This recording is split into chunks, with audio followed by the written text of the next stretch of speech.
Tenemos para la mesa de hoy tres ponencias. Con la que vamos a empezar, que es con la de Jonathan Cibrain Macotela Aldrete. Él es de la Universidad Michoacana de San Nicolás de Hidalgo y nos va a presentar una ponencia que se llama Donde hay ritmo, hay cuerpos en movimiento. Notas y comentarios sobre la fenomenología de las sutilezas rítmicas de Tiger Roholt. ¿Sí se dice así? Más o menos. Ok. Muy bien, pues adelante, Jonathan. Muy bien, muchas gracias. Bueno, entonces comienzo. Voy a permitirme leer, si no luego divago mucho y se me va el tiempo. Pues voy a leer. ¿Cuál es la naturaleza de la relación entre el cuerpo humano en movimiento y la música? Suele pensarse que esta relación es de tipo causal y por lo tanto que la música es una especie de estímulo que siempre o casi siempre tiene como consecuencia el movimiento del cuerpo. Eso es posible, ciertamente. De hecho, podría argumentarse que la naturaleza sonora de la música implica necesariamente el movimiento, en tanto que para que haya sonido debe haber objetos que vibran. Desde una perspectiva objetiva, el sonido es una manifestación de vibraciones. Pero ¿en dónde queda el cuerpo humano en una concepción de este tipo? Si la explicación permanece en esta lógica, el cuerpo humano queda reducido a objeto. Y entonces la relación entre música y cuerpos humanos es una relación de causa-efecto entre objetos. Pero ¿no sería justo considerar que cada cuerpo es también manifestación y expresión de subjetividades? Si es así, entonces se necesita ampliar la explicación para incluir esa otra dimensión. No solo objetos, sino también sujetos. Y de hecho, podría decirse que la escucha de la música no puede explicarse en términos puramente objetivos. Si bien el oído puede ser concebido como un objeto que es impactado por las ondas que producen las vibraciones de otros objetos, y de hecho esto es una definición de audición, también es cierto que habría que considerar a la escucha como algo distinto de la audición, algo distinto de la audición. La escucha parte de la audición, pero supone una conciencia que se dirige al sonido de una cierta manera. La escucha implica una voluntad y se contrapone activamente a la pasividad de la audición. La escucha tiene su experiencia paralela en la mirada, que no es igual a la vista. Los ojos ven, pero la subjetividad mira a través de los ojos. Así, los oídos oyen, pero la subjetividad escucha a través de los oídos. Así que no podemos dejar fuera la subjetividad. Tras estas ideas sueltas, puedo regresar a la pregunta inicial, pero desde un lugar distinto. ¿Cuál es la naturaleza de la relación entre el cuerpo humano en movimiento y la música? Ahora puede decirse que aunque una manera de contestar esta pregunta es en términos de causa-efecto, esta aproximación no parece dar cuenta de la relación de manera satisfactoria y comprensiva. La subjetividad debe ser incluida en cualquier intento de esclarecimiento. Ahora bien, ¿cómo investigar el papel de la subjetividad en la explicación de este hecho? Una manera es a través de la fenomenología. Aquí es donde resulta pertinente la aportación del profesor Tiger Roholt, o Tiger Roholt en español, en su libro Groove: A Phenomenology of Rhythmic Nuances, publicado hace ya algunos años, concretamente en el 2014.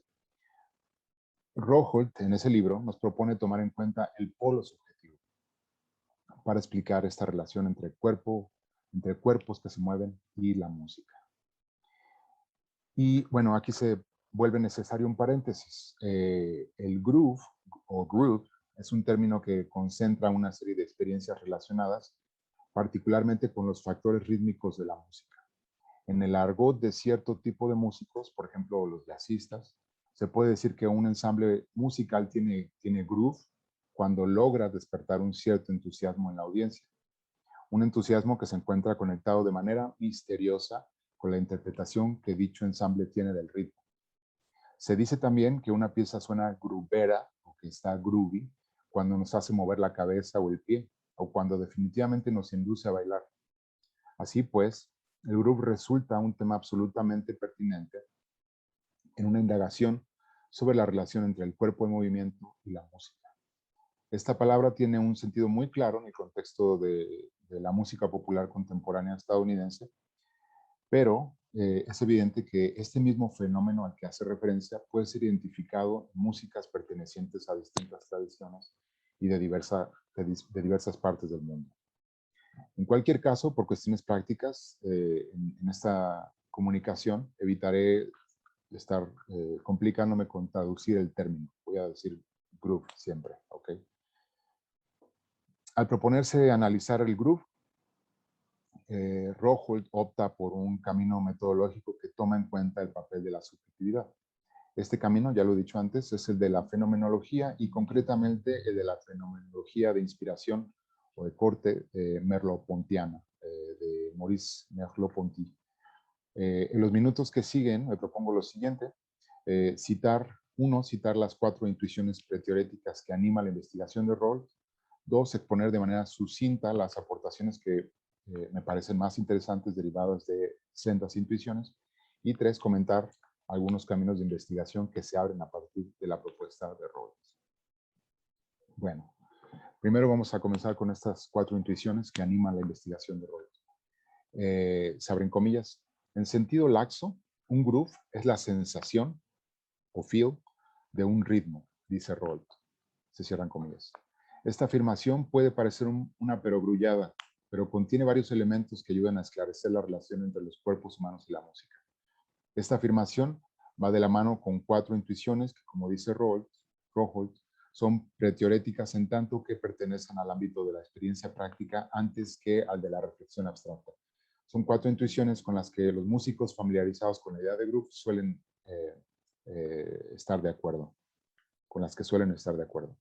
Estas intuiciones son las siguientes. Los grooves se sienten. Grooves have a feel. 2. Los grooves implican de algún modo al cuerpo y su movimiento. Grooves somehow involve the body and its movement. 3. Comprender un groove adecuadamente es sentirlo. To understand a groove just is to feel it. 4. El acto de sentir un groove y de comprenderlo no ocurre en el pensamiento ni en la escucha sola, sino a través del cuerpo. Feeling a groove and understanding it does not occur in thought nor in listening alone, but through the body. Bien, esas son las 4 intuiciones. Ahora, estas 4 intuiciones me van a servir de algún modo para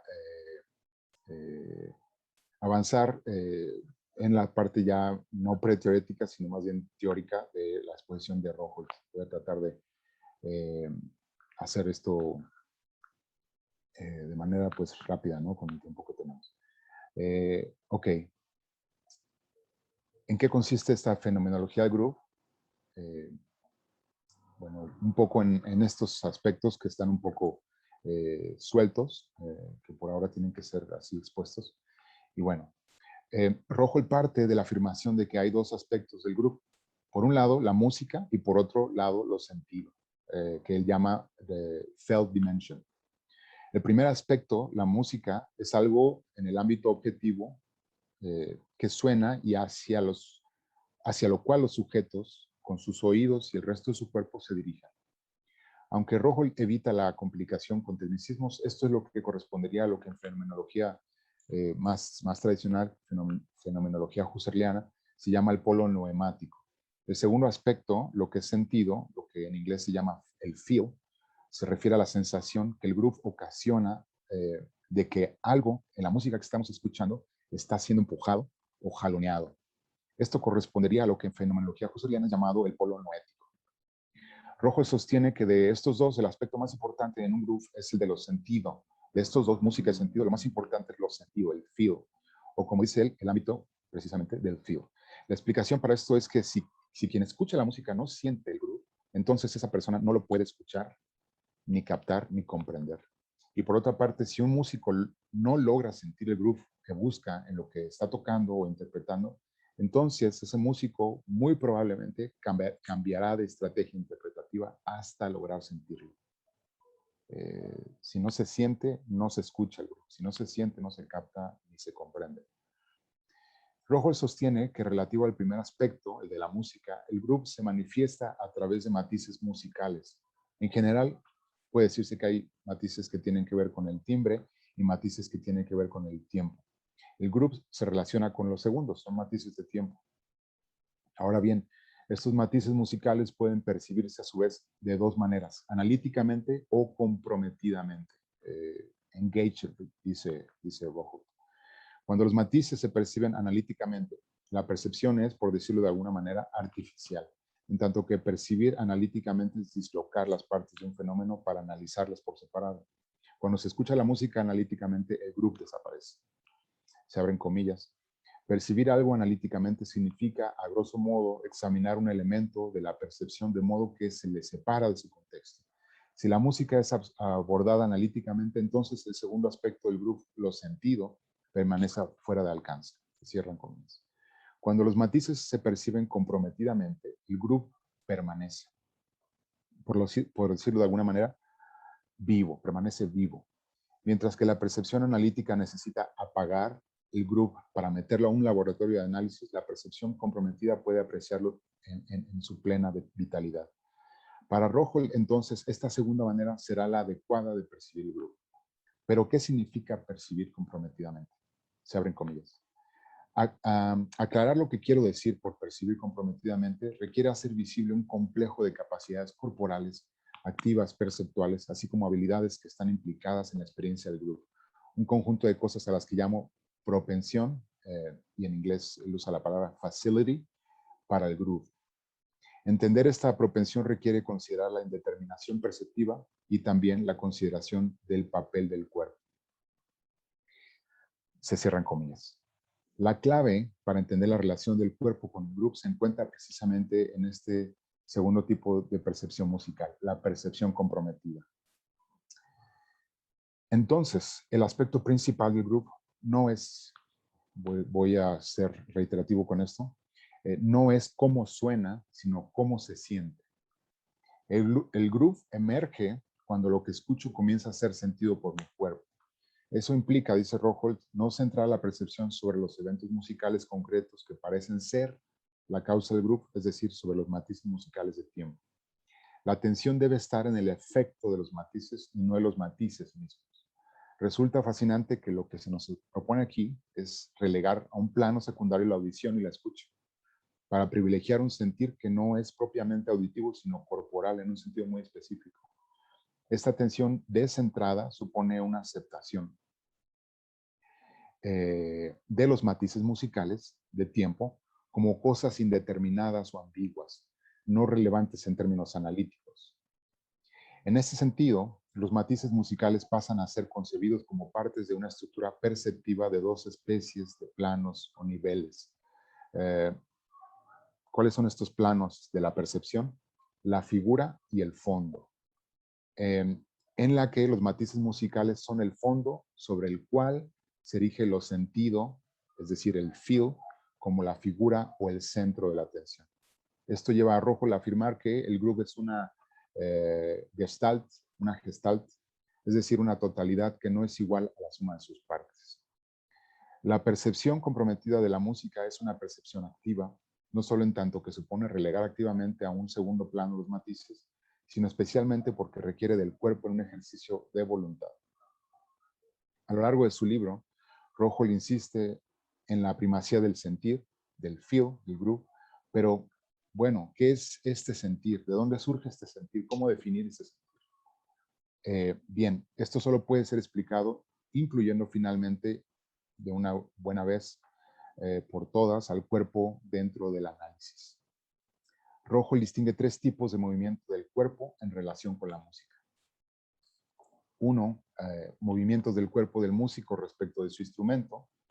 Es decir, si yo soy violinista, necesito mover las manos y los dedos y los brazos para poder hacer sonar el violín. Dos, movimientos del cuerpo del músico como refinamiento técnico.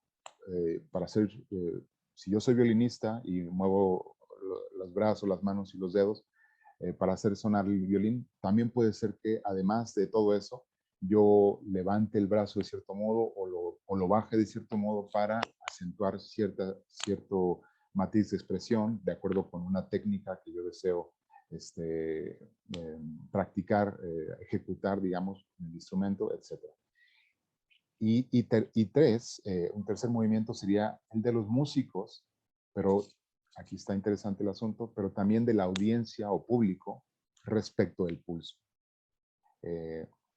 Hacer tap con el pie en el piso, mover una pierna, la cabeza, el cuello, etcétera, para seguir el pulso. En cuanto a este tercer tipo de movimiento, Rojolt propone que no se trata de un efecto automático y ni siquiera especialmente de una ayuda a la que el músico recurre para mejorar su interpretación, sino que se trata primordialmente de una parte del proceso de escucha. Mover el cuerpo es parte de la escucha. Rojolt invoca a Merleau-Ponty y su noción de intencionalidad motora en este punto. La experiencia motora del cuerpo es una vía fundamental del conocimiento del mundo, una vía distinta a la reflexiva.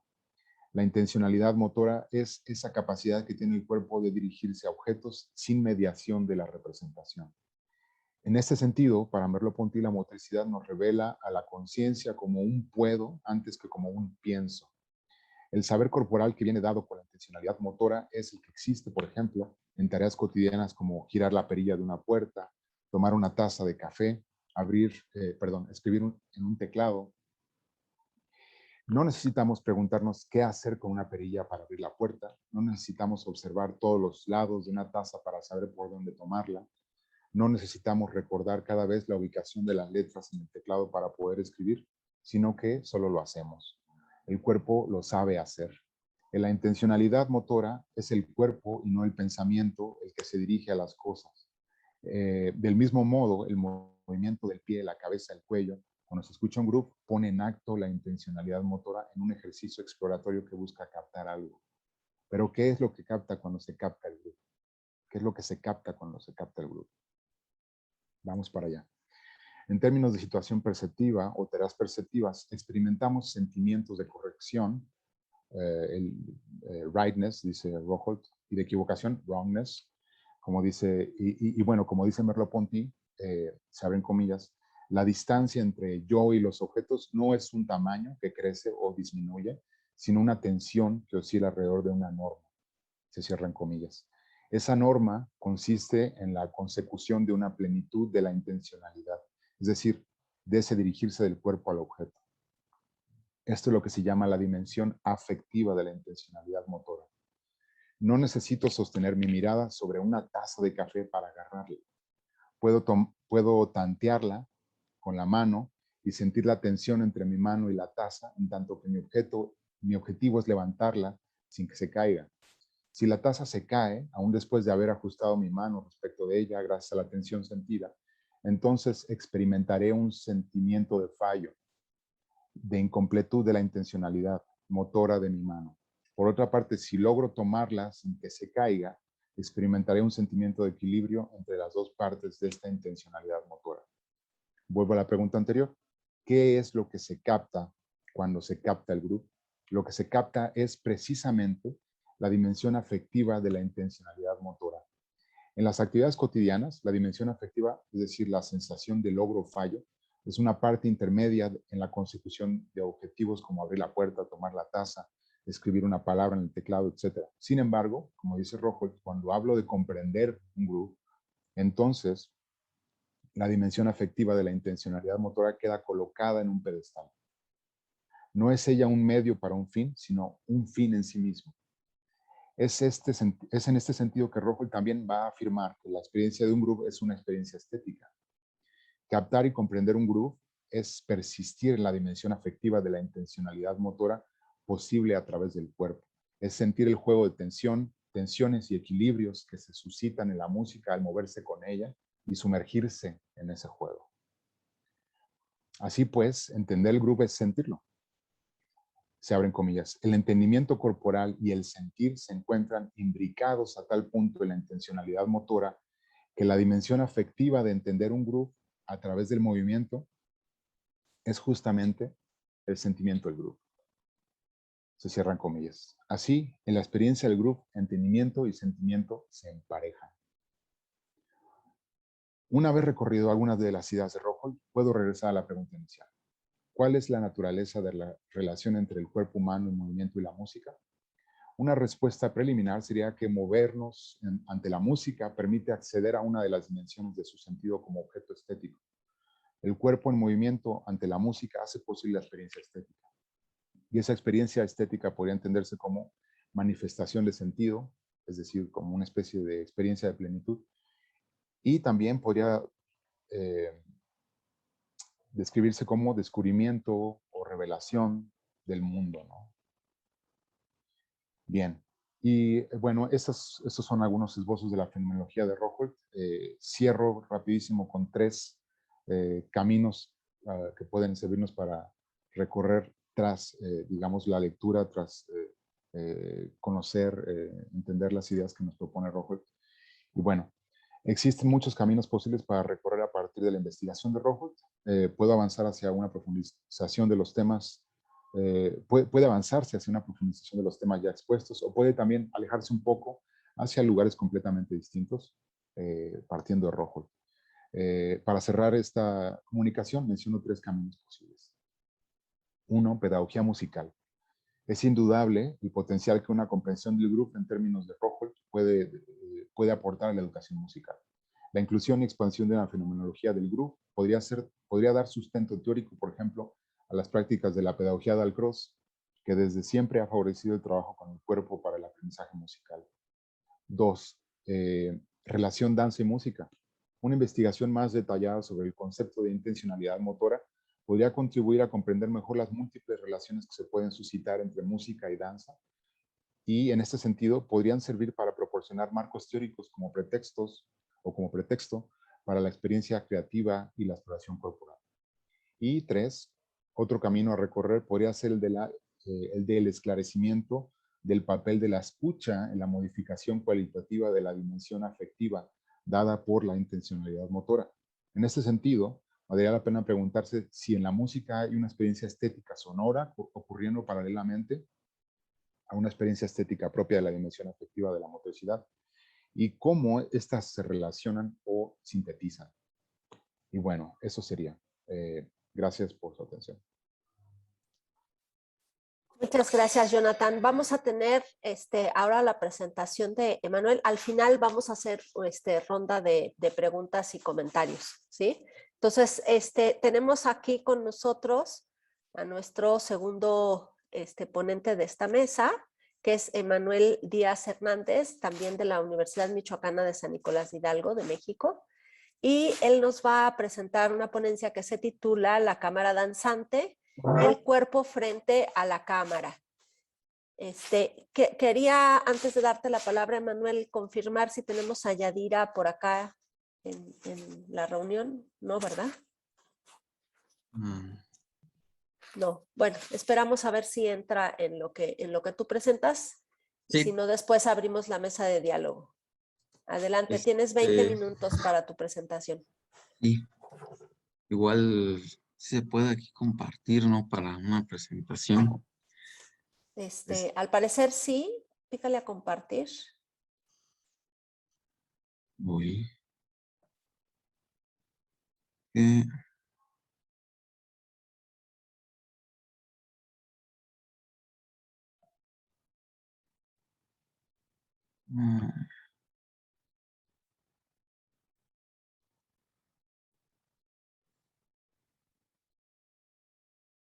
dicen si se ve. Muy bien. Sí, perfecto. Nada más si le pones compartir porque está como en modo de edición. Ah, ya. O sea, ponerlo en modo de presentación más bien. Si no, así se ve bien, claramente.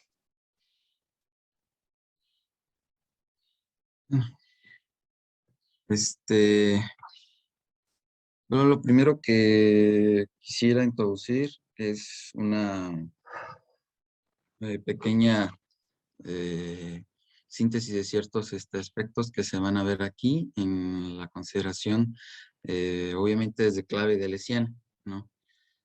La imagen en acción siempre van a ser consideraciones de posibilidad, en tanto a que deviene abiertamente la imagen.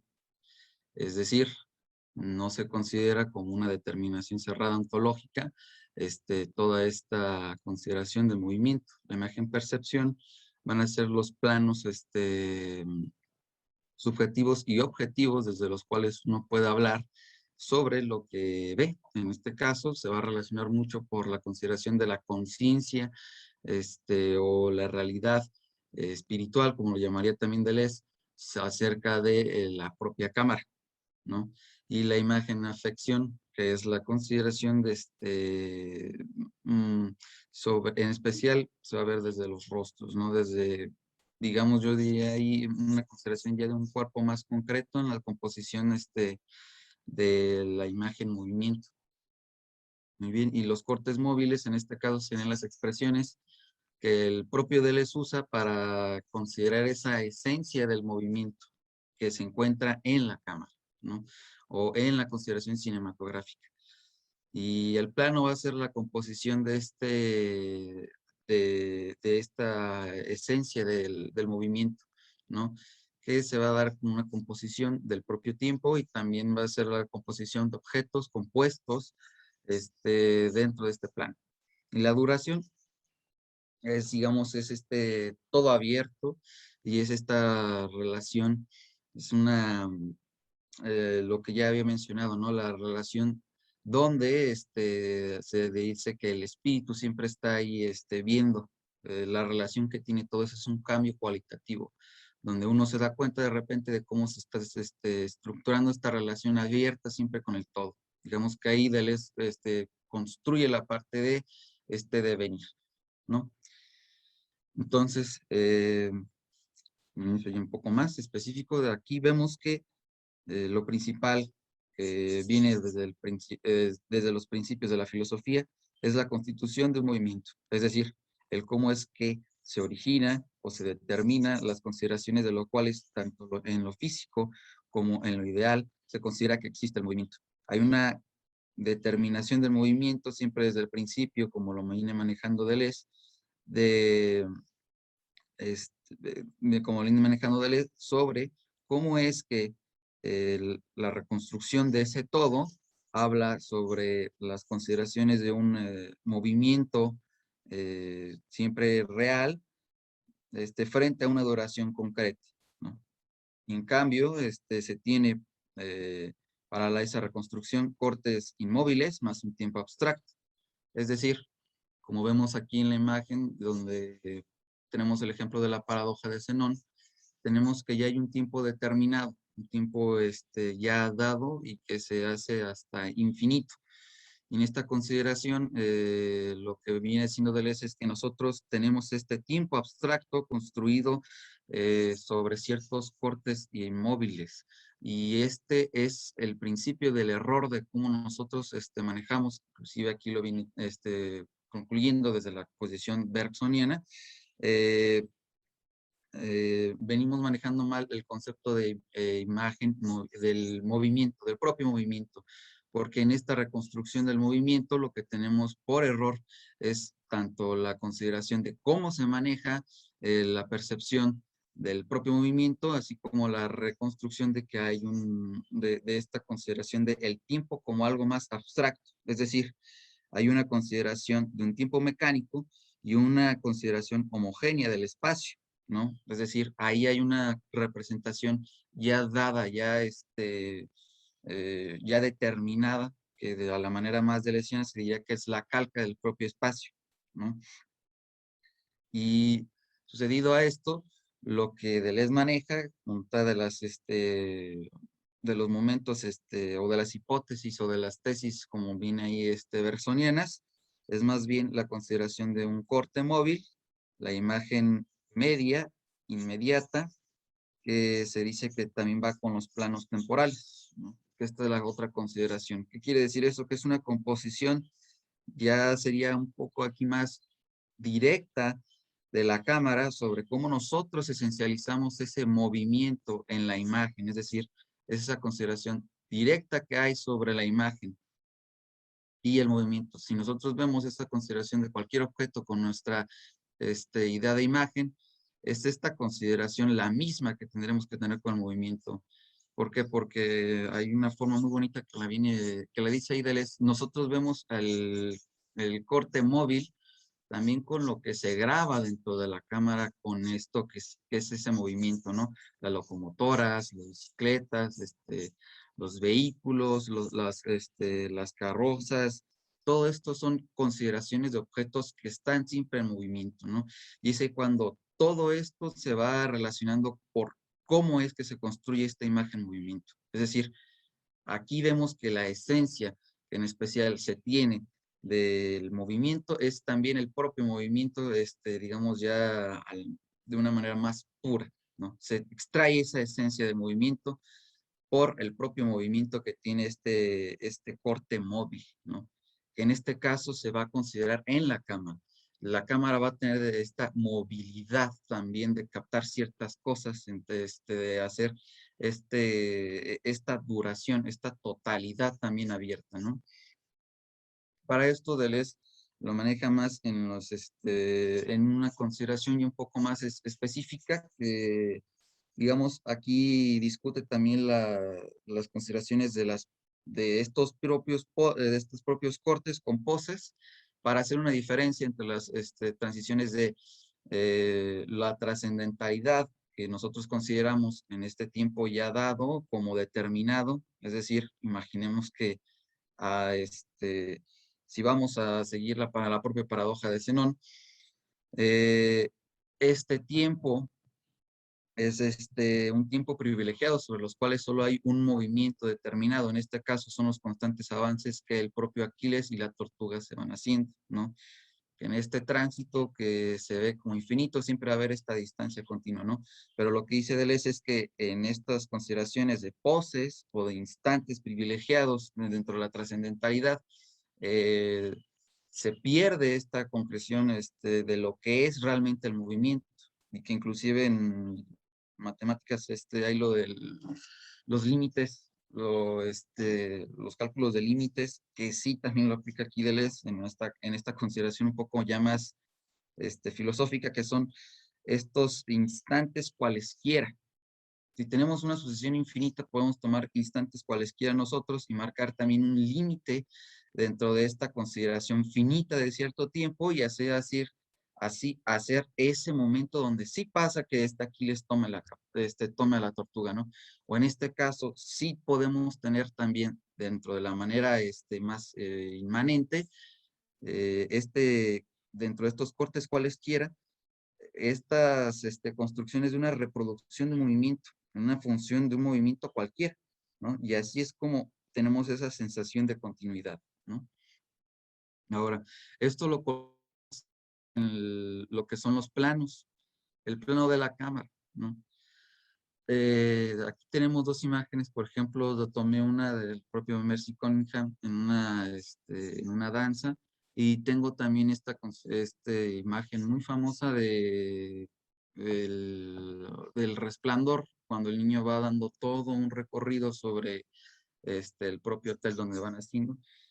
Ahí quiero que quede claro que lo que pasa cuando tenemos este plano y cámara es que Deleuze dice hay una consideración ya finita sobre lo que estamos viendo frente a la cámara, ¿no? Y esa consideración finita está en cómo construimos esos espacios que nos están siendo dados por la cámara de una manera en la cual nosotros empezamos a captarlas. Y esta relación es frente a la cámara es donde nos vamos nosotros construyendo ciertos instantes también privilegiados, ¿no? Estas consideraciones de que en estos instantes cualesquiera donde hay unos grupos ya marcados por la cámara, nosotros también tenemos esta singularidad del movimiento.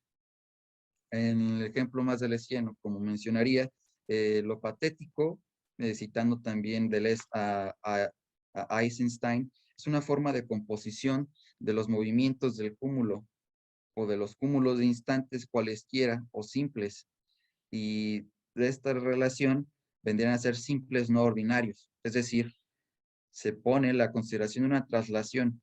Hay un momento de análisis en los instantes y estos instantes consideran también en la relación con su duración una transformación, y esta transformación viene relacionada con el todo. Y esta duración del todo es también la exteriorización, es decir, no conforma las determinaciones de los objetos, sino que se ve como cosa exterior, siempre abierta y siempre abierta, perdón, más allá de la determinación de los propios objetos, lo cual genera cambios cualitativos. Es decir, que aquí hay una relación directa sobre la realidad o esta relación de realidad que se va relacionando con este exterior porque no tenemos esta consideración de que necesariamente se tiene que caer como a esa relación a veces más clásica de la filosofía como la consideración de la cosa en sí misma, ¿no? Esta relación más exteriorizante es lo que permite tener esta consideración de cambios cualitativos dentro de esta experiencia de la consideración de lo móvil, ¿no? O en este caso de la imagen en movimiento o de los cortes móviles. Hablando un poco más de esto, quisiera que nosotros viéramos un pequeño videito, solo unos pequeños minutos, aunque sea un minuto, para que veamos más o menos cómo es que podemos ver dentro de la danza las relaciones en que estos grupos o estos movimientos o estos planos sí se van creando, ¿no? En este caso, pues elegí una obra de Merce Cunningham junto con Nam June Paik.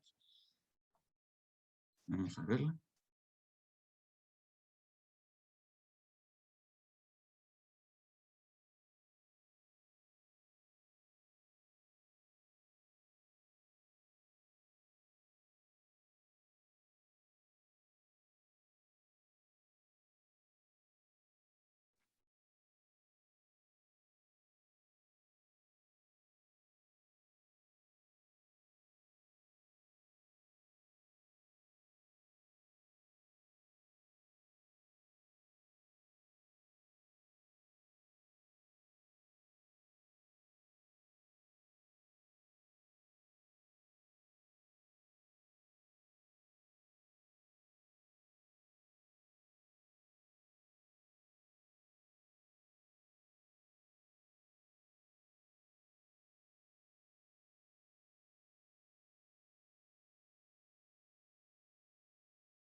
Por ejemplo,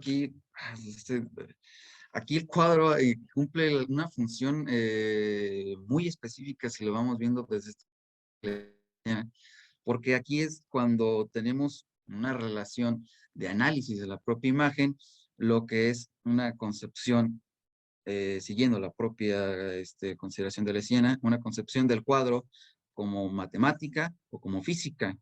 Y en este caso podemos ver que hay, al menos como lo puedo ver yo, ya me dirán ustedes, una concepción física, porque hay compuestos de graduaciones físicas dentro de este cuadro, van creando relaciones por partes, en una relación de transformación continua de valores individual, es decir, es tanto en el cuadro vemos, si bien ciertas relaciones con todo lo presente, siempre es separado y distinto, ¿no?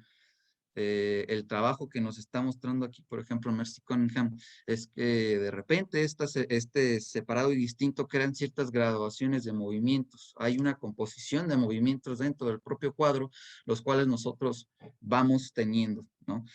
Vemos que objetivamente lo que está tratando de realizar es esta consideración de un movimiento continuo, inclusive una y otra vez cuando se repite entre el movimiento de manos, el cómo va cambiando su pose, pero que siempre va a ser separada y distinta, ¿no? ¿Qué significa esto entonces?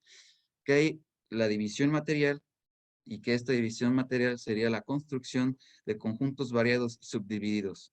El cuadro sitúa los instantes privilegiados y el análisis de estos instantes cualesquiera dan una traslación para así sucesivamente dar una transformación. En el plano se establece un movimiento que compone el conjunto de objetos y materia, y estos de manera continua, lo que nos presenta así la relación con aquella realidad del espíritu. Es decir, la conciencia es la cámara. Ella deviene en el cambio de este plano.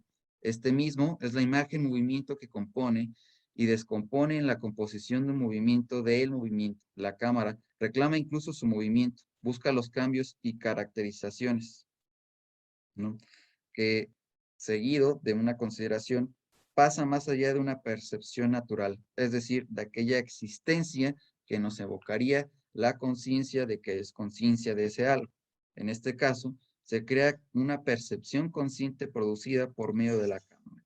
Se deduce la percepción por la consideración de los movimientos o de los movimientos dados en los cortes móviles, es decir, que a diferencia de los grados de composición natural o natural que tenemos de la percepción, lo que nosotros debemos entender es que la cámara realiza una deducción de los movimientos, que dicha deducción nos da la consideración de cómo es que entonces se da el cuerpo, y el cuerpo vendrá siendo también la búsqueda de cambios y caracterizaciones. Y en esta consideración de cambios y caracterizaciones, aquí considero yo al cuerpo también como un cuerpo rizomático. Y por eso digo que es el cuerpo siempre es algo que busca sus cambios y caracterizaciones, porque siempre se está, digamos, expandiendo este movimiento, ¿no? Y aquí es donde tenemos al cuerpo rizomático, ¿no? Para mí el cuerpo del danzante es esta consideración también rizomática. ¿Por qué? Porque en la danza también, viéndolo y situándonos de esta conexión de puntos cualesquiera, donde las poses ya no son poses de necesidad trascendental, todo esto se reestructura. Podemos tener ya una nueva composición de la propia danza, en la multiplicidad de sus conexiones. ¿Por qué? Porque ahora, no sé si está como esta, ¿cómo se llama esta señora que también hacía, que por ejemplo también hacía primero comenzó haciendo ballet, Isadora, ay, no me acuerdo cómo se llama, pero solo sé que se llama Isadora y ¿no? Que comenzó, por ejemplo, haciendo primero ballet, que ya sabemos que el ballet es una consideración de poses estrictas que vienen después de cierto movimiento, ¿no? Y que se llega, por así decirlo, a una expresión de la escena, a esa pose trascendental, a ese momento exacto donde hay una forma hay esa calca del cuerpo, pero en este caso tenemos esa multiplicidad que se va abriendo, ¿no? El cuerpo siempre encuentra esas caracterizaciones, porque siempre está también haciendo estos movimientos y estas caracterizaciones también generan cambios, ¿no? En este caso es cuando, por así decirlo, a la manera también más de la escena, encontramos dos rizomas o dos líneas que se encuentran. En este caso, la conciencia que se deduce sobre la relación de las composiciones de los movimientos, que sería la cámara como corte móvil, y después viene la consideración rizomática del cuerpo. Es decir, el cuerpo aquí sí es más, el que reclama el movimiento más propio e inmanente, bajo cambios y caracterizaciones específicas, ¿no? Pero como está acentrado, es decir, no hay una consideración que necesariamente se tenga sobre el cuerpo, es por eso que siempre hay esta realización de los movimientos. Es decir, va haciendo estas conexiones que van siendo heterogéneas para no meternos en tanto embrollo. Heterogéneas es decir, de que puede buscar muchas multiplicidades de movimientos en las cuales no hay ningún problema o relación, porque en este caso trata de reestructurarse, ¿no? Y aquí es donde lo voy haciendo esta consideración del cuerpo y la cámara sobre el mapa y la línea de fuga, ¿no? El mapa y la línea de fuga se caracterizarán porque crean para nosotros una percepción, es decir, el cuerpo dentro de su percepción frente a la cámara será la dadora de perceptos. A la manera más delesiana de decirlo, nos consideramos pues como compuestos sobre el cuerpo en un espacio de sensaciones sobre los movimientos. Es decir, el cuerpo buscará tener sus cambios y caracterizaciones a través de la danza, a través de los movimientos continuos que reclaman esa consideración de sensaciones. las sensaciones quedarán así deducidas por el cómo la cámara vaya captando el movimiento. Y este movimiento nos generará la consideración de los propios imagen movimiento, imagen afecto, imagen percepción, imagen tiempo. Imagen tiempo porque esta duración relaciona de manera más directa el cómo es que los cambios se van viendo desde los cuerpos físicos, siendo específicos el del danzante, para determinar así los cambios, caracterizaciones que vemos dentro del propio movimiento del danzante. Emanuel, ve tratando de sintetizar o de cerrar, porfa. Es decir, el concepto, ya para esto, ¿qué es lo que trato de decir con esto que va a hacer la cámara danzante? Bueno, va a ser un concepto centrado en la constitución de imágenes aprendidas en la relación doble del sistema como imagen, movimiento y conciencia, que se podría plantear como la mirada con relación al plano material inmanente o en materia flujo, también diría Deleuze. Determinado así las relaciones en sí mismas de la imagen. Tenemos así el cuerpo-movimiento, la duración-espacio sobre un video, que sería en este caso un bloque de tiempo. El concepto pues nos muestra dos momentos, un momento de composición donde todos hacemos esta relación de los movimientos y un momento de reflexión donde construimos la imagen-tiempo sobre una base que se territorializa y desterritorializa, que se da en un ritornelo.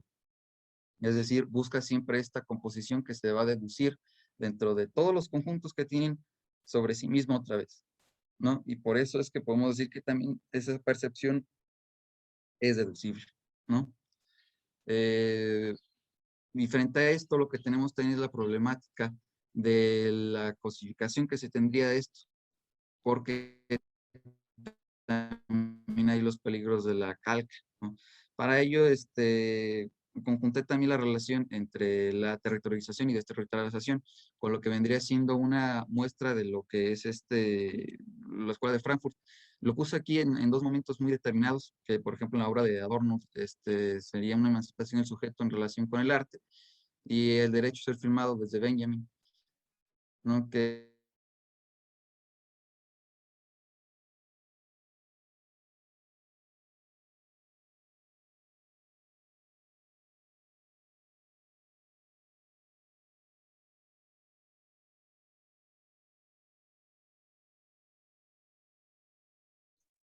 ¿Fui yo quien se detuvo o Emanuel se nos fue?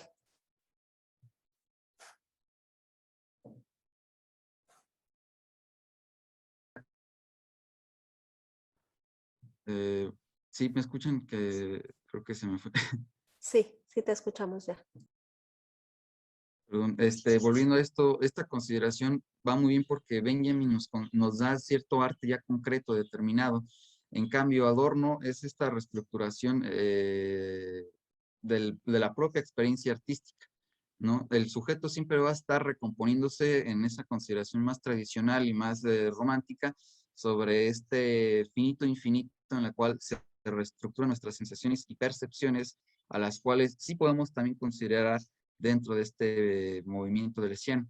Aquí lo que importaría es más bien ver cómo se va caracterizando la reterritorialización en el concepto de deducciones sobre la percepción del movimiento, porque esto sí va creando estratos y microestratos en los cuales se va dando esta composición, como lo va diciendo luego también, esta composición fascista, es decir, esta determinación ya de los movimientos, que en este caso se van viendo frente a la cámara de una composición en la cual los cuerpos siempre se van a caracterizar por una relación inclusive, pues ya más que deducible para nosotros sobre los movimientos, sobre cómo se caracterizan también las emociones, las sensaciones, y en especial el cómo nosotros es que deducimos esa parte del movimiento, ¿no? Abocando también así una relación en la cual los cuerpos se consideran ya como, si bien como instantes cualesquiera, en estos instantes ya cualesquiera determinados, así mostrando que solo hay una traslación, es decir, un análisis, pero no una transformación de los propios movimientos y cuerpos. Esto es el peligro de la cosificación de los cuerpos frente a la cámara, es decir, donde se establece un plano en un movimiento que compone un conjunto de objetos. Estos tienen la pérdida de lo continuo, es decir, se vuelve a la misma paradoja de Zenón. ¿no? Y con Adorno y con Benjamin, sí podemos también en esta caracterización determinar siempre que si hay una retectorización, lo que tiene es primero el movimiento subjetivo y después vendrá el movimiento asubjetivo, es decir, toda esta fractura y rompimiento que siempre tendremos dentro de la consideración de lesiana. Y bueno, esto sería todo de mi parte. Espero haber sido claro y no haberme saltado un poco más del tiempo. Yo les agradezco mucho también su tiempo y también la espera. Y hay una disculpa también por la tardanza que tuve. No te preocupes, Emanuel. Estábamos comentando al principio que más de uno se les fue el tiempo por el cambio de horario, porque estamos acostumbrados a hacerlo en el horario de México. Incluso también los de Colombia, que también es un grupo grande, están acostumbrados al horario mexicano. Pero bueno, ya estamos aquí, te escuchamos. Nos falta solamente Yadira, pero no está. Entonces, yo creo que podemos pasar a la sesión de comentarios, preguntas. Entonces, pues yo pienso que ustedes podrían levantar la mano, la manita esa y abrir su micrófono, su cámara, para que nos comenten o hagan alguna pregunta, o escribir también, si gustan acá en el chat. Mientras se van animando, yo quiero hacer como una pequeña presentación de lo que hemos visto ahora, o digamos, como algunas líneas que nos han presentado Jonathan y Emanuel. Jonathan pues nos habló de esta diferenciación, ¿no?, entre la escucha y la audición. Esta escucha como una escucha consciente, en donde se hace presente la subjetividad de este groove, en donde hay digamos, como se hace presente el entendimiento, el sentimiento, y bueno, esto en relación también al movimiento, al cuerpo, esta relación. Y por ahí, en lo que se van atreviendo a preguntar, a mí me gustaría, Jonathan, preguntarte en relación a lo que nos presentas, porque hay digamos, como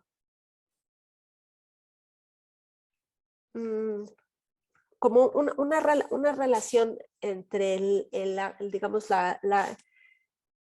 cómo nosotros nos relacionamos con el espacio y cómo nos relacionamos con otros cuerpos, y cómo incluso hasta nos constituimos como corporalmente con la escucha, no solamente con la audición, sino también con la escucha, ¿no? O sea, yo pienso que a veces esto está como separado, ¿no? Como si la escucha no fuera parte de nuestro cuerpo, ¿no? Porque ponemos la escucha afuera, pues porque viene de algo que no es producido necesariamente por nuestro cuerpo, ¿no?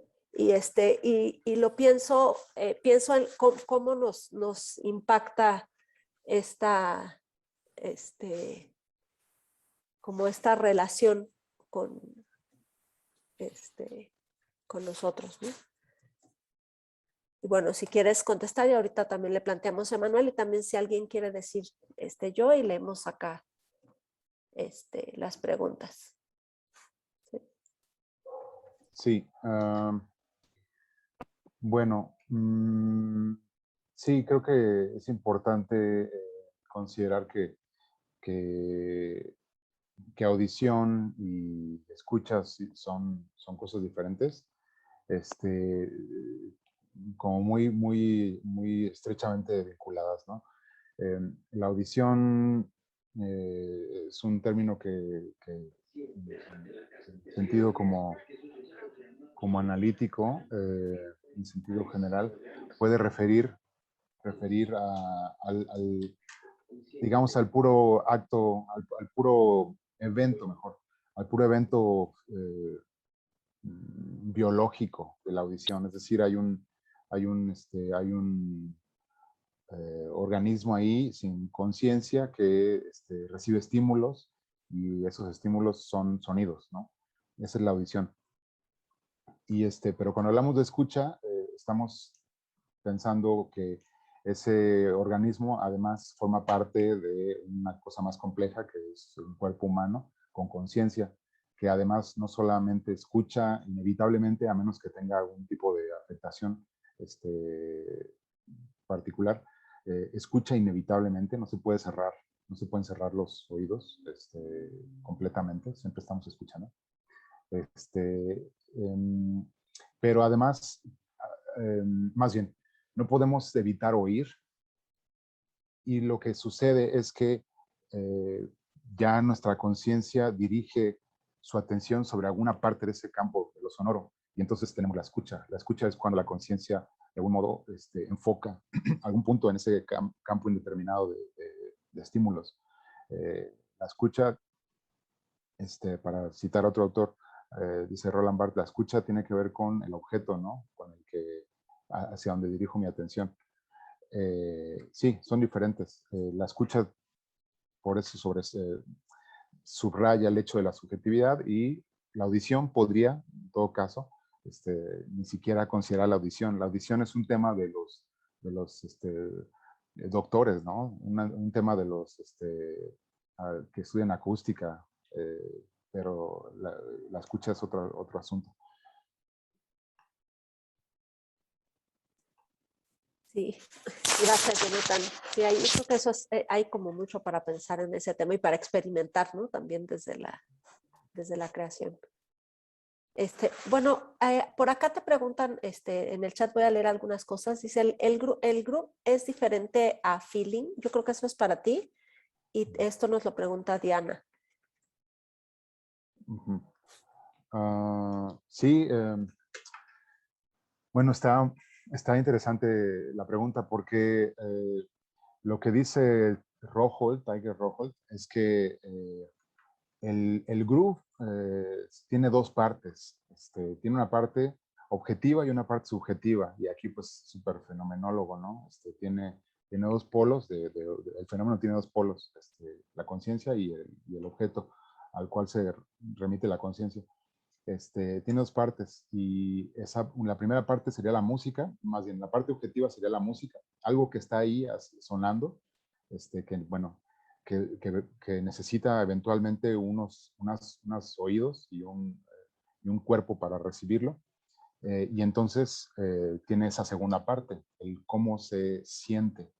Entonces el grupo es esas dos cosas, la música y el feeling, y el feel, ¿no? Dice él.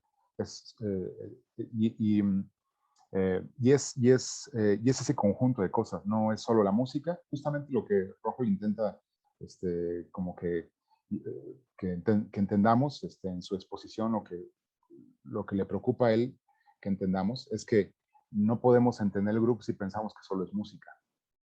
El grupo es una experiencia de algo sensible, es una experiencia afectiva, mejor dicho. Es una experiencia afectiva que suscita la música, pero son esas dos cosas juntas.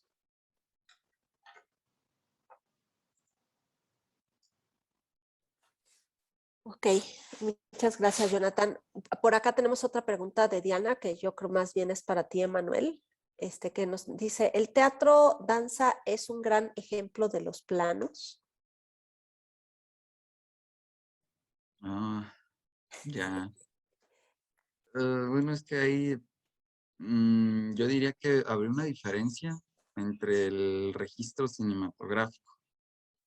¿Y qué quiero decir con esto? El tipo de plano que se ve, por ejemplo, son planos fijos, siempre más bien como registros. A veces quedaría el propio teatro danza, porque también me recuerda más como luego el de Pina Bausch, que también ha sido grabado, pero siempre es desde esta parte como también la danza, ay, se me olvidó esta danza japonesa, que también tiene ahí un propio, si bien tiene su propio registro, pero lo estamos viendo siempre ya desde una consideración también de un segundo plano, ¿no? Es decir, el plano donde se está ejerciendo una consideración de observadores, una consideración de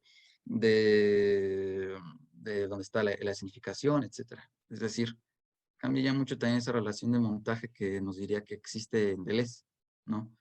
Pero serviría de un ejemplo, sí, de un plano para para el lenguaje cinematográfico, lo que consideraría Deleuze.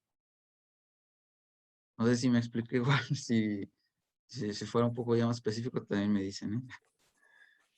Sí, yo creo que ahí esa pregunta que te hicieron da para pensar mucho, Emanuel, porque Sí, Pina Bausch no parte del cine, ella no empieza haciendo cine.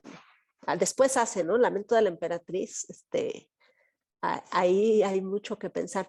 Sin embargo, sí se puede pensar cómo construye, porque sí hay una relación muy interesante entre artes visuales y danza, en la danza teatro particularmente de Pina Bausch, que de alguna manera quizá analizando ahí podríamos pensar por qué la lleva al teatro, digo, por qué la lleva al cine, ¿no? ¿Qué es lo que la lleva al cine a ella, a la filmación? ¿No? Pero bueno, eso es como para otra ponencia más, que va más allá de la que hiciste ahora. Pero está bueno para pensar. Gracias, Diana. Por acá tenemos otra pregunta de Yunuen. Dice, en cuanto al tema de Jonathan Macotela, es curioso cómo al parecer no todas las personas parecen poder abrirse o dejarse llevar por esa intencionalidad motora desde la experiencia de lo sonoro. Aquellos que se llaman a sí mismos arrítmicos o que dicen no encontrar ese disfrute o sentir el groove de la música.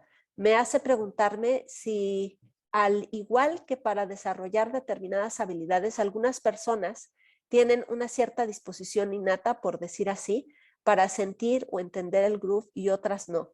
¿Y a qué obedecería esta disposición?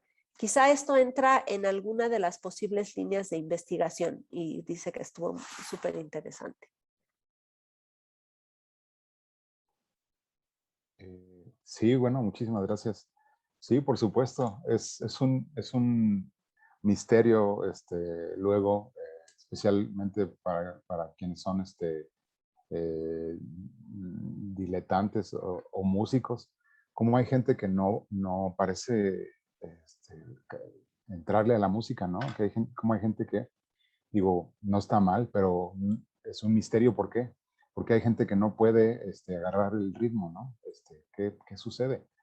Eh, ¿Por qué el entusiasmo que uno tiene respecto de una canción, de una pieza, no puede, a veces no parece posible ser comunicado, ¿no? Uno le dice a otra persona, ¿escuchas eso? Mira, no, está buenísimo, y tú te estás moviendo mientras estás escuchando, y la otra persona dice, pues sí, está padre, pero no está entendiendo lo que tú le estás diciendo. Y esa es una de las cosas que también se pregunta Tiger Rojo, ¿no? Esta perplejidad nos ronda a todos los músicos, dice él. Eh, ¿Por qué algunos sí captan el groove y otros no? Y bueno, él da algunas explicaciones para esto.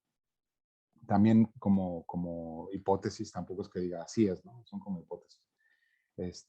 Una es que en general todos tenemos como una facilidad para el grupo o una propensión para el grupo que tiene que ver con dónde crecimos y a qué cultura pertenecemos. Entonces, él pone ejemplos muy norteamericanos, ¿no? Dice, probablemente si yo me llevo a una persona que solo escuchó country toda su vida, música country, toda su vida a un concierto de hip hop, no va a entender nada, ¿no? Va a estar así como de, pues, ¿esto qué? ¿Esto por qué les gusta? Y viceversa, si yo me llevo a alguien que toda su vida ha escuchado hip hop y música afroamericana, a un concierto de country diga, estos cuates, no entiendo qué está pasando. Y sin embargo, en los dos casos hay groove, nada más que hay una digamos, una sensibilización distinta a lo que él llama groove, ¿no? Es interesante que él habla de groove no en términos solo de la música afroamericana, que es donde se suele asociar groove, sino que habla también de groove en la música de los Beatles, ¿no? O groove en la música country, música muy blanca. También dice, ahí también hay groove, nada más que es diferente eh, culturalmente, pero el fenómeno de, de, mm, del sentir, del feel propio de la dimensión afectiva que suscita la intencionalidad motora existe en cualquier tipo de música. Ahora, sí hay una pregunta más de fondo que quizá tenga que ver ya con cuestiones muy propias de la fisiología o no sé, de la biología.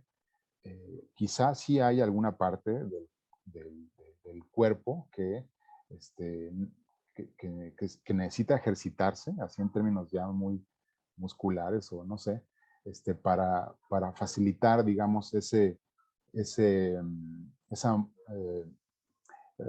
intencionalidad motora, ¿no? No sé, por ejemplo, yo suelo ser muy torpe para recortar con tijeras, ¿no? Pues no sé por qué. Yo creo que es porque, no sé, no fui a kinder a tiempo, no lo sé.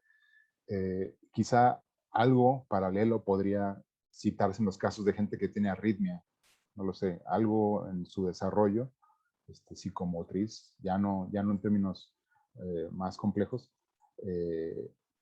no se ha desarrollado, no lo sé, pero está súper bueno la pregunta.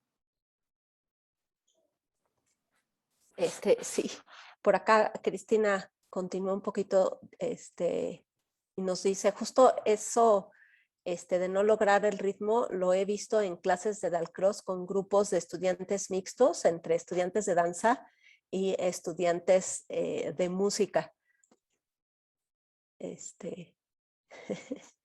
Bueno, tú lo has visto porque tú eres músico, pero trabajas con gente de danza, ¿no? Tú también lo debes de haber visto.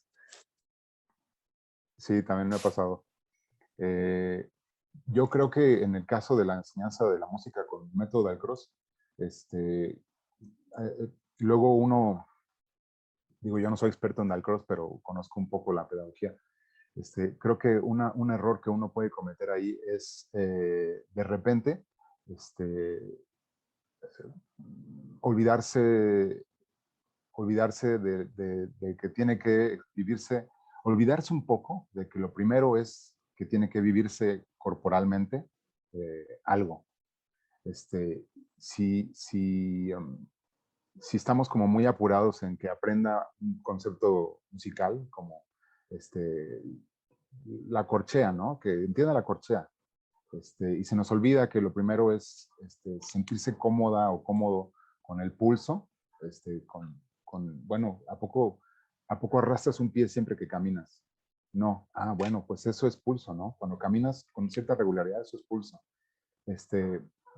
Creo que a veces, a mí me ha pasado, creo que a veces uno se olvida de que hay que insistir, digamos, en la experiencia del cuerpo antes de meter conceptos musicales, porque cuando uno ya mete el concepto de conceptos métricos musicales, empieza a hacer cortocircuito el estudiante, que de natural pues camina con pulso y con cierto tempo regular.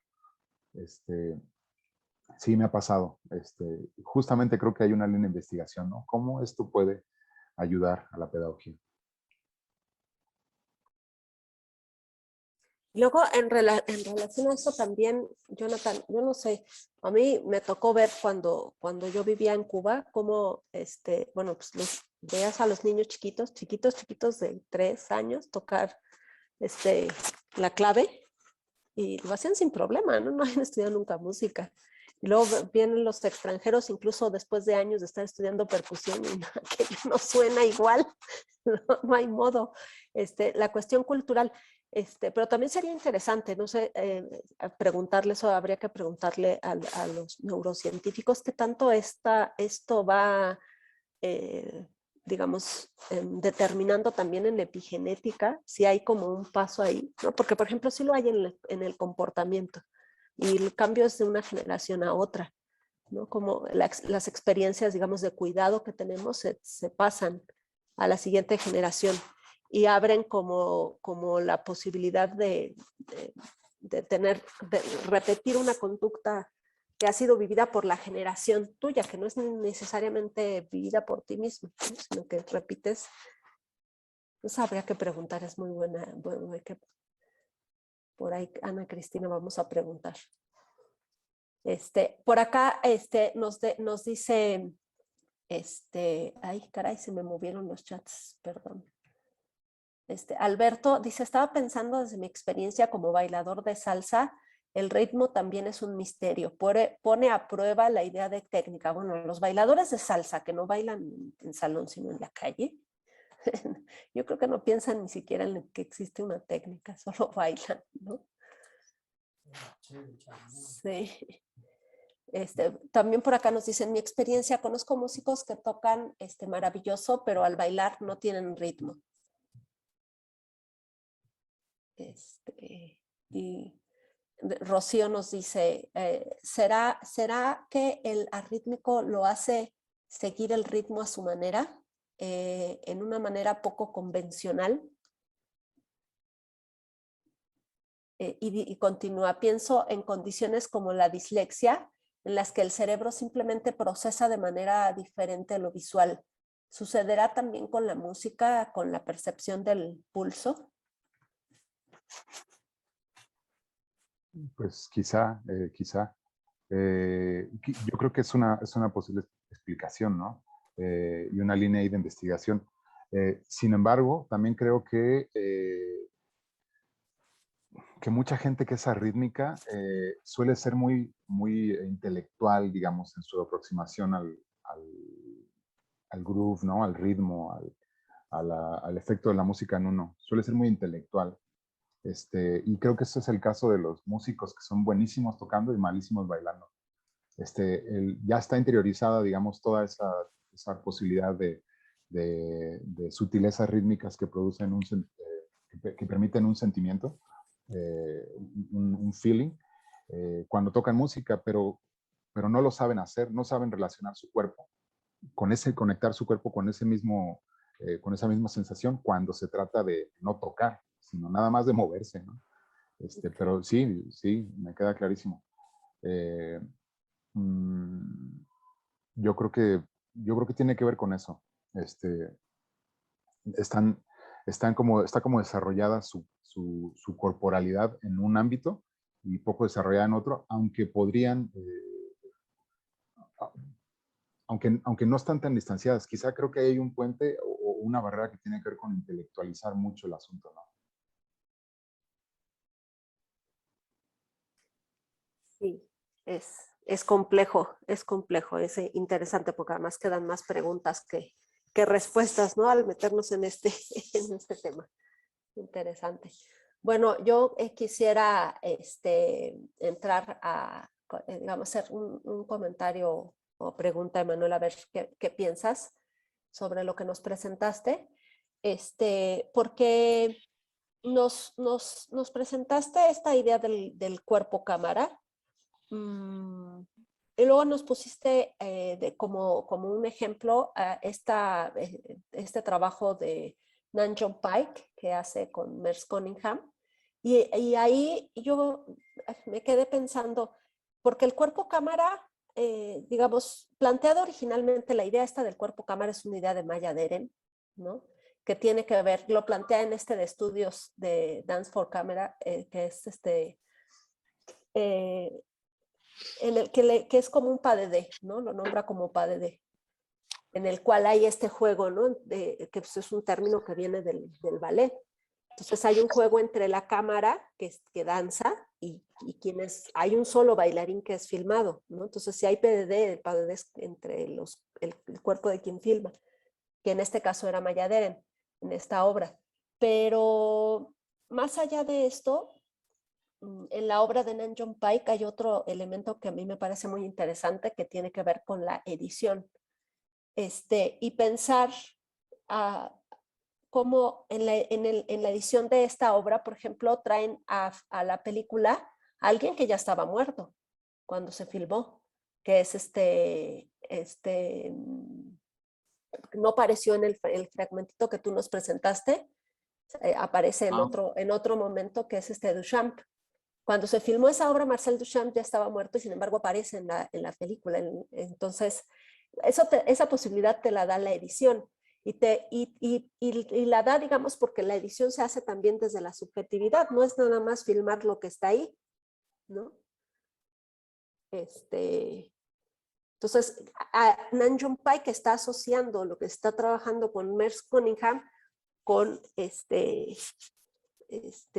digamos, si hay una reflexión sobre el arte, ¿no? Con Duchamp, porque finalmente eran una misma comunidad y Merce Cunningham tiene que ver con Duchamp, ¿no? Entonces, yo creo que ahí sería interesante pensar eso mismo que pensaste para la cámara, llevarlo a la edición, ¿no? Cómo se puede conjuntar, ¿no? Y digamos, porque además también estás hablando desde Deleuze, de esta idea del retornelo, que también puede funcionar para eso, ¿no? Entonces me parece interesante. Sí, de hecho, de la edición solo tengo como 10 días, pero ahí ya no me metí tanto, porque sí perdí ya más o menos como el objetivo del propio concepto, ¿no? Porque en la edición primero vi que había la consideración de los preceptos, es decir, en la propia edición se va creando este espacio de sensaciones, de cómo la materialidad, por ejemplo, antes era el propio material fílmico, ¿no? Que ahora ya lo tenemos pues también como un sucedáneo de cosas digitales, sigue teniendo también esa propia movilidad a la cual le podemos dar esa consideración de flujo para ciertos instantes, ¿no? Donde suceda toda esta consideración del precepto, ¿no? Ahí tenía esa idea de que la propia edición también era esta construcción objetiva y deducible, como venía diciendo de los planos, en los cuales sí se enfoca también esta conciencia, ¿no? Es decir, cómo se va relacionando esta duración del filme, y se va dando estos, digamos, cambios cualitativos ahí. Pero sí, no pensé mucho en eso porque ahí sí yo no tengo tanta experiencia, pero ahí me puse bajé una de estas cosas para editar y ver ahí, dije, no, pues es que tengo que ver cómo se hace esto, ¿no? Y sí, es un proceso que ya no lo tenemos, ya como tal, antes lo hacían, hasta los cineastas, pues sí ya tenemos de agarrar como Photoshop o no sé como qué programa usen ustedes, ciertos momentos, y también otra cosa que la verdad también crea mucho esto, y también hablando de lo sonoro y del auditivo, es también el cómo necesariamente se debe de integrar esta percepción del audio, ¿no? Porque si no es incomodísimo ver algo así, y eso es lo que no le damos mucho a la persona de la edición, el que crea toda esta composición, también de cómo se mueven los planos, y si en los planos solo quiero que se vea X sonido, ¿no? Por ejemplo, que quiero que se vea más el ruido del cuchicheo de las personas que la propia plática, para así tener una relación más sonora de que hay varios objetos y hay esta distancia de objetos que ya no lo hace muy presente la cámara porque tenemos una multiplicidad. Imaginemos que ya solo se ven los rostros, pero el puro sonido crea esa percepción, ¿no? Esta construcción ya diferente dentro de la edición, que de repente sí te lleva a otro plano, ¿no? Que no solamente es ya el puro enfoque visual, pero ahí sí ya son puras ideas ahí pequeñitas que he tenido. Está bien, por acá, Ana, Cristina dice, ¿quién es esta mexicana que se amarra la cámara en el cuerpo mientras baila? Yo tampoco me puedo acordar de su nombre. Pero bueno, habría que pensar o analizar el trabajo que ella hace en relación a lo que nos presentas. Muy bien, bueno, pues ¿alguien más quiere hacer algún comentario?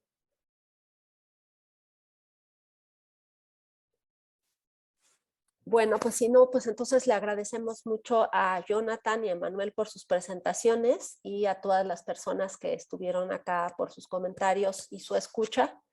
Y les recordamos que tenemos a las 12 del día, hora Bolivia, 11 de la mañana, hora México, hora Colombia, y bueno, cada cual si están en otro país hagan sus cambios de uso horario. La siguiente mesa, que es también corporeidades en las artes, y vamos a cerrar ahorita esta mesa y la volvemos a abrir unos minutos antes de que empiece la siguiente. Y pues muchísimas gracias.